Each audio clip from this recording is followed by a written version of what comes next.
അസ്സലാമു അലൈക്കും വറഹ്മത്തുള്ളാഹി. പ്രിയപ്പെട്ട കൂട്ടുകാരെ, 7ാം ക്ലാസ്സിലെ ഉലൂമുദ്ദീനിലെ 20ാമത്തെ പാഠം അദ്ദർസുൽ ഇശ്റൂൻ അൽ ഹറക്കത്തുൽ ഇസ്തിഖ്ലാലിയ്യ, സ്വാതന്ത്ര്യ സമരം. പാശ്ചാത്യരുടെ അധിനിവേശം ഇന്ത്യ ചരിത്രത്തിലെ കറുത്ത അധ്യായമാണ്. കച്ചവടക്കാരായി ഇന്ത്യയിലെത്തിയ അവർ അവസാനം രാജ്യത്തെ അടിമപ്പെടുത്തി. യൂറോപ്യർ കോളനികൾ സ്ഥാപിച്ച രാജ്യങ്ങളെല്ലാം സാമ്പത്തികമായി തകർന്നു. ലോകത്തെ ഏറ്റവും വലിയ സമ്പന്ന രാജ്യമായിരുന്ന ഇന്ത്യ ബ്രിട്ടീഷുകാർ ഉപേക്ഷിച്ചു പോകുമ്പോൾ ഏറ്റവും വലിയ ദരിദ്ര രാജ്യമായി മാറി. ഇന്ത്യയിലെ പ്രമുഖ മതവിഭാഗങ്ങളായിരുന്ന മുസ്ലിങ്ങളെയും ഹിന്ദുക്കളെയും അവർ പരസ്പരം ശത്രുക്കളാക്കി. ഇതിനു സഹായിക്കുന്ന നിയമങ്ങൾ നടപ്പാക്കി. മുസ്ലിങ്ങളും ഹിന്ദുക്കളും ശത്രുക്കളാണെന്ന് വരുത്തും വിധം വ്യാജ ചരിത്രം എഴുതിയുണ്ടാക്കി. ഭിന്നിപ്പിച്ചു ഭരിക്കുക എന്ന തന്ത്രത്തിൻ്റെ ഭാഗമായിരുന്നു ഇതെല്ലാം. ഇക്കാരണത്താൽ വിശാലമായ ഈ രാജ്യം സ്വാതന്ത്ര്യത്തോടെ ഇന്ത്യ, പാകിസ്ഥാൻ എന്നിങ്ങനെ 2 രാജ്യങ്ങളായി തീർന്നു. ജനങ്ങൾ സ്വാതന്ത്ര്യത്തിനു ശേഷവും പരസ്പരം പോരടിക്കാനിടയായി. ഇതിലൂടെ രാജ്യത്തിൻ്റെ പുരോഗതി തടസ്സപ്പെടുകയും ചെയ്തു. ബ്രിട്ടീഷുകാർക്ക് മുമ്പ് ഇന്ത്യയിലെത്തിയ മുസ്ലിം രാജാക്കന്മാർ ഇന്ത്യ സ്വന്തം രാജ്യമായി കണ്ട് ഇവിടെ സ്ഥിരതാമസമാക്കുകയും രാജ്യത്തിൻ്റെ പുരോഗതിക്ക് വേണ്ടി അഹോരാത്രം പരിശ്രമിക്കുകയും ചെയ്തു. എന്നാൽ ബ്രിട്ടീഷുകാർ രാജ്യത്തെ കൊള്ളയടിക്കുകയും തകർക്കുകയുമാണ് ചെയ്തത്.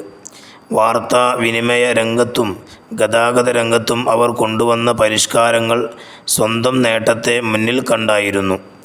ഭാരിച്ച നികുതി ചുമത്തിയും തദ്ദേശീയ വ്യവസായങ്ങളെ നശിപ്പിച്ചും സ്വന്തം ഉൽപ്പന്നങ്ങൾ ഉയർന്ന വിലക്ക് വിറ്റും വിലപിടിച്ച പുരാവസ്തുക്കളും പ്രകൃതി വിഭവങ്ങളും മറ്റും കൊള്ളയടിച്ചും അവർ അതിലേറെ സമ്പാദിച്ചു.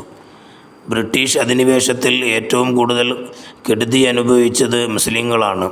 പാശ്ചാത്യർ വരുമ്പോൾ ഇവിടെ ഭരിച്ചിരുന്നത് മുസ്ലിങ്ങളായിരുന്നു. കച്ചവടത്തിന് നേതൃത്വം നൽകിയിരുന്നതും അവർ എത്രേ. ഇവയെല്ലാം അധിനിവേശ കാലത്ത് മുസ്ലിങ്ങൾക്ക് കൂടുതൽ പീഡനങ്ങളേൽക്കാൻ കാരണമായി. അധിനിവേശം തുടങ്ങി അധികം വൈകാതെ സ്വാതന്ത്ര്യ സമരവും ആരംഭിച്ചു.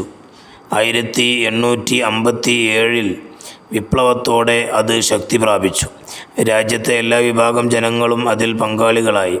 മഹാത്മാഗാന്ധി, ജവഹർലാൽ നെഹ്റു, അംബേദ്കർ, സുഭാഷ് ചന്ദ്രബോസ്, മൗലാന മുഹമ്മദ് അലി, അബുൽ കലാം ആസാദ് തുടങ്ങിയവരുടെ നേതൃത്വത്തിൽ നടന്ന സ്വാതന്ത്ര്യ സമരത്തിൽ മുസ്ലിങ്ങൾ മുൻപന്തിയിൽ ഉണ്ടായിരുന്നു. സ്വാതന്ത്ര്യ സമരത്തിൽ ഏറ്റവും കൂടുതൽ രക്തസാക്ഷികളായതും മുസ്ലിങ്ങളാണ്. മമ്പുറം തങ്ങൾ, ഉമർ ഖാലി, ഷൗക്കത്ത് അലി, മുഹമ്മദ് അബ്ദുറഹ്മാൻ സാഹിബ് തുടങ്ങിയവർ സ്വാതന്ത്ര്യ സമരത്തിന് നേതൃത്വം നൽകിയ പ്രമുഖരാണ്. സ്വാതന്ത്ര്യ സമരത്തിൻ്റെ ഭാഗമായി ഇന്ത്യയിൽ നിരവധി സമരങ്ങൾ നടക്കുകയുണ്ടായി. അവയിൽ പ്രധാനപ്പെട്ടതാണ് മലബാർ സമരം. മാപ്പിള ലഹള എന്ന് മുദ്രകുത്തി ബ്രിട്ടീഷുകാർ അതിനെ അപഹസിച്ചു. മുസ്ലിങ്ങളും ഹിന്ദുക്കളും നേതൃത്വം നൽകിയ സമരമായിരുന്നു അത്. ഖിലാഫത്ത് മൂവ്മെൻറ്റിൻ്റെ ഭാഗമായാണ് അത് നടന്നത്. 1-ാം ലോക മഹായുദ്ധത്തിൽ തുർക്കി പരാജയപ്പെട്ടു. ബ്രിട്ടീഷുകാർ ആ രാജ്യം അധീനപ്പെടുത്തി. ഖിലാഫത്ത് ഇല്ലാതായി. ഇതിനെതിരെ ലോകത്താകെയുള്ള മുസ്ലിങ്ങൾ പ്രതിഷേധിച്ചു. ഇന്ത്യയിൽ ഖിലാഫത്ത് മൂവ്മെൻറ്റ് ആരംഭിച്ചു. ഇന്ത്യൻ നാഷണൽ കോൺഗ്രസ് ഇതിനു പിന്തുണ നൽകി. ഗാന്ധിജിയും ഷൗക്കത്ത് അലിയും മലബാർ സന്ദർശിച്ചു. സമരം ശക്തമായി. ബ്രിട്ടീഷ് സർക്കാർ നേതാക്കളെ കള്ളക്കേസുണ്ടാക്കി അറസ്റ്റ് ചെയ്തു. സമരത്തെ നേരിടാൻ പട്ടാളത്തെ ഇറക്കി. അവർ കൊലയും കൊള്ളയുമായി മലബാർ തകർത്തു. ആയിരങ്ങളെ കൊന്നൊടുക്കി. നിരവധി പേരെ നാടുകടത്തി. ആലി മുസ്ലിയാർ, കട്ടിൽശ്ശേരി മുഹമ്മദ് മുസ്ലിയാർ, ചെമ്പറശ്ശേരി തങ്ങൾ, പാണക്കാട് ഹുസൈൻ തങ്ങൾ, വാര്യംകുന്നത്ത് കുഞ്ഞഹമ്മദ് ഹാജി, ഉണ്ണി മൂസ തുടങ്ങിയവർ 1921 നടന്ന മലബാർ സമരത്തിന് നേതൃത്വം നൽകിയ പ്രമുഖരാണ്. ഇനി അതിൻ്റെ വർക്ക് നമുക്ക് നോക്കാം. അദ്ദർസുൽ ഇശ്റൂൻ അൽ ഹറക്കത്തുൽ ഇസ്തിഖ്ലാലിയ്യ. 1. നുജീബു കലിമത്ത്, ഒറ്റവാക്കിൽ ഉത്തരം എഴുതുക. കച്ചവടത്തിനായി ഇന്ത്യയിലെത്തി രാജ്യത്തെ അടിമപ്പെടുത്തിയ ആര്? പാശ്ചാത്യർ. 2. ബ്രിട്ടീഷ് അധിനിവേശത്തിൽ കൂടുതൽ കെടുതി അനുഭവിച്ചതാര്? മുസ്ലിങ്ങൾ. 3. സ്വാതന്ത്ര്യ സമരത്തിൽ ഏറ്റവും കൂടുതൽ രക്തസാക്ഷികളായവർ? മുസ്ലിങ്ങൾ. 4. ഒന്നാം ലോകമഹായുദ്ധത്തിൽ തുർക്കിയെ കീഴടക്കി ആര്? ബ്രിട്ടീഷുകാർ. 5. മലബാർ സമരം നടന്ന വർഷം? 1921. 2. തഖ്സീസ്. ഈ പാഠത്തിൽ നിന്ന് 5 ചോദ്യങ്ങളും അവയുടെ ഉത്തരങ്ങളും തയ്യാറാക്കുക. 1. ഇന്ത്യ ചരിത്രത്തിൽ കറുത്ത അധ്യായമാണ് ഏത്? പാശ്ചാത്യരുടെ അധിനിവേശം. 2. ബ്രിട്ടീഷുകാർക്ക് മുമ്പ് ഇന്ത്യയിലെത്തിയ മുസ്ലിം രാജാക്കന്മാർ ചെയ്തതെന്ത്?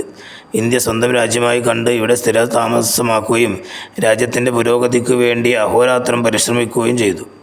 3. സ്വാതന്ത്ര്യ സമരം ശക്തി പ്രാപിച്ചത് എപ്പോൾ? 1857 വിപ്ലവത്തോടെ.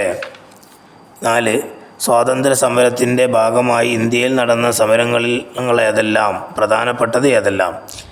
മലബാർ സമരം. 5. 1921 നടന്ന മലബാർ സമരത്തിൻ്റെ നേതൃത്വം നൽകിയവർ ആരെല്ലാം?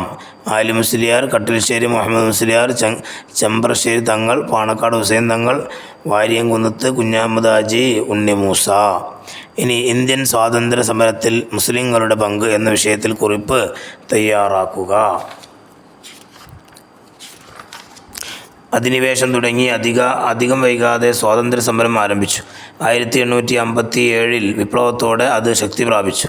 രാജ്യത്തെ എല്ലാ വിഭാഗം ജനങ്ങളും അതിൽ പങ്കാളികളായി. മഹാത്മാഗാന്ധി, ജവഹർലാൽ നെഹ്റു, അംബേദ്കർ, സുഭാഷ് ചന്ദ്രബോസ്, മൗലാന മുഹമ്മദ് അലി, അബുൽ കലാം ആസാദ് തുടങ്ങിയവർ നേതൃത്വത്തിൽ നടന്ന സ്വാതന്ത്ര്യ സമരത്തിൽ മുസ്ലിങ്ങൾ മുൻപന്തിയിൽ ഉണ്ടായിരുന്നു.